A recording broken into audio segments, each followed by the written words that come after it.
Breakfast ready and serve. আলু ডিম সেদ্ধ করেছি, পনির কেটে নিয়েছি পাশে, এটা একটু আটা মেখে নিয়েছি। আর এটা মটরশুঁটি, হিং, ছোলা, যেটা ভাজা ছোলা হয় চানা, সেটাকে গুঁড়ো করে নুন দিয়ে একটা মশলা, মটরশুঁটির কচুরি বলতে পারো এটা। আর একটু আছে দেখাচ্ছি।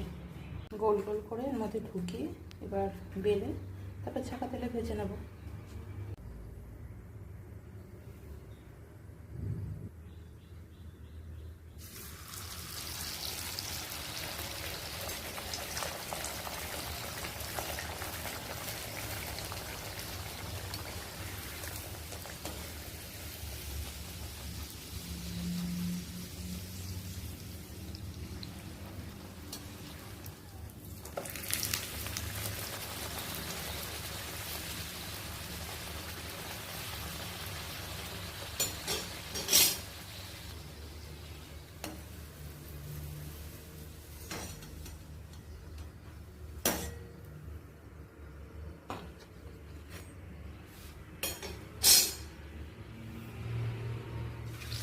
এটাকে সবগুলো ভেজে নিচ্ছি।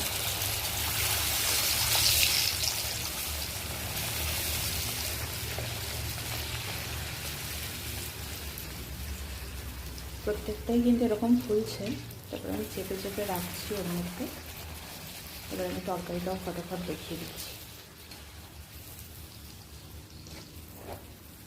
কিছুই না, জিরে, ধনের গুঁড়ো, পনির মশলা দিতে পারো, রেডিমেড মশলা দিতে পারো পনিরের, দিয়ে টমেটো, আদা, তারপর রেডি তরকারি দেখাচ্ছি। এই যে তেলটা একটু কম হয়ে গেছে, বুঝতেই পারছো, মানে কম হয়ে গেছে, আমি কমই দিয়েছি। সবসময় ইচ্ছা করে না তেল মশলা খেতে, এটা আমার একটা প্রবলেম। এবার এটার মধ্যেই সব ছানা পনিরটা তুলে নিয়েছি একটুখানি করে। যা যা মশলা আছে তোমরা দিয়ে দিও, গরম মশলা, চাইলে চিকেন মশলা, লবণ, হলুদ, আদা, টমেটো, সব।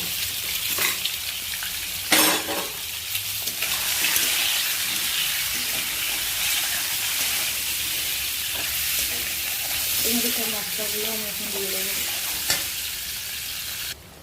কষানো হয়ে গেছে, কষিয়ে নিয়ে অল্প একটু জল দিয়ে দিয়েছি, এইটুকুনি জল দিলাম। কচুরিতে বেশি ঝোল লাগবে না।